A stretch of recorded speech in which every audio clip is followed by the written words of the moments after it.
নমস্কার বন্ধুরা, সুমিতাস রান্নাবান্নায় আপনাদের স্বাগত। আপনারা সবাই কেমন আছেন? আশা করি ভালোই আছেন, আমরাও ভালোই আছি। আজকে আমি আপনাদের সামনে একটি রেসিপি নিয়ে চলে এসেছি, পনির দিয়ে ছোলার ডাল। আমার মেয়ে পনির খেতে ভীষণ ভালোবাসে, আবার ছোলার ডাল খেতেও, মানে যে কোনো ডাল জাতীয় জিনিস খেতে খুব ভালোবাসি। সেই জন্য আমি আজকে ভাবলাম একটু পনির দিয়ে ছোলার ডাল করলে কেমন হয়।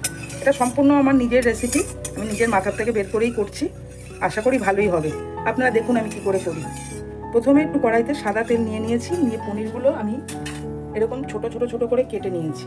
বেশি বড় করবো না, কারণ ছোলার ডাল তো ছোট ছোট। পনিরগুলো আমি ছোটো করে কেটে নিয়ে পনিরগুলো একটু নুন দিয়ে হালকা করে ভেজে তুলে নিচ্ছি।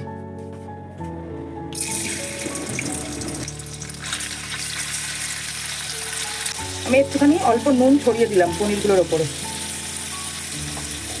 এবার পনিরগুলো একটু হালকা করে ভেজে তুলে নেব।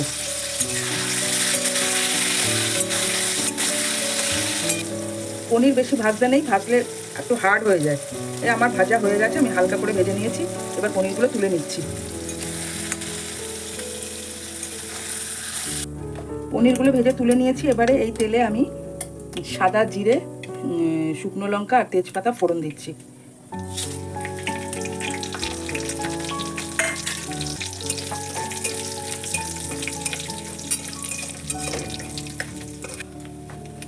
ফোড়নটা ভাজা ভাজা হয়ে গেছে, বেশ সুন্দর একটা গন্ধ বেরিয়েছে।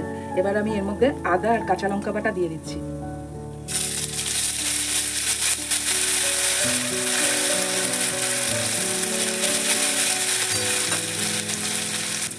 আর দিচ্ছি 1 চিমটে হিং।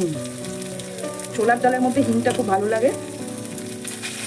এবারে হিংটা পুড়ে যাওয়ার আগেই আমি এর মধ্যে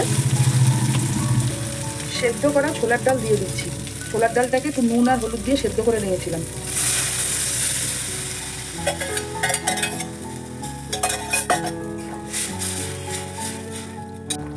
ছোলার ডালটা আমি নুন আর হলুদ দিয়ে 3টে সিটি দিয়ে নিয়েছিলাম। এবারে ডালটা যখন এরকম ভালোভাবে টকবক করে ফুটবে, ডাল তো সেদ্ধই আছে, বেশি সেদ্ধ করার তো কিছু নেই। আর পনিরও সেদ্ধ করতে বেশিক্ষণ লাগে না, সেদ্ধ হতে খুব তাড়াতাড়ি হয়ে যায়। ওই জন্য এবার ডালটা টকবক করে ফুটছে। এবার আমি এর মধ্যে ভেজে রাখা পনিরগুলো দিয়ে দিচ্ছি।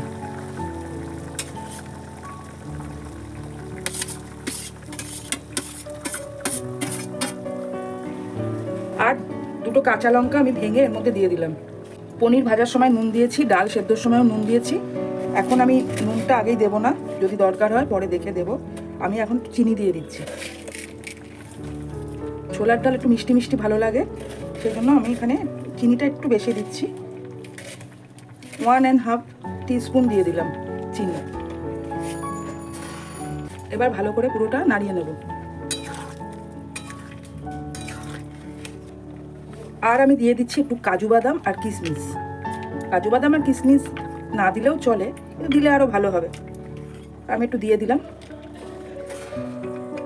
আর ডাল পনির সব একদম রেডি। এবার আমি এর মধ্যে 1 চামচ ঘি আর 1 চামচ ভাজা মশলার গুঁড়ো দেব। এই ভাজা মশলার গুঁড়োটা আমি নিজেই বানিয়েছি বাড়িতে। ধনে, জিরে আর শুকনো লঙ্কা একটু শুকনো কড়াইয়ে ভেজে নিয়ে গুঁড়ো করে নিয়েছি। এবারে আমি গ্যাসটা বন্ধ করে দিলাম, দিয়ে এটা ভালো করে মিশিয়ে নেব। এবার একটু আমি এটাকে ঢেকে রাখছি 5 মিনিট, যাতে গন্ধটা ঠিকঠাক রান্নার মধ্যে ঢুকে যায়। এবার ঢাকনাটা খুলে নিয়েছি। ব্যাস, আমার পনির দিয়ে ছোলার ডাল একদম রেডি, পরিবেশনের জন্য একদম প্রস্তুত। এটা আমি মেয়েকে গরম গরম লুচির সঙ্গে দেবো। ও লুচি খেতেও ভীষণ ভালোবাসে। আপনারা এটা লুচি, রুটি, পরোটা যা কিছুর সঙ্গেই খেতে পারেন, খুবই ভালো লাগবে। আমার তো মনে হয় ভাতের সাথেও খারাপ লাগবে না।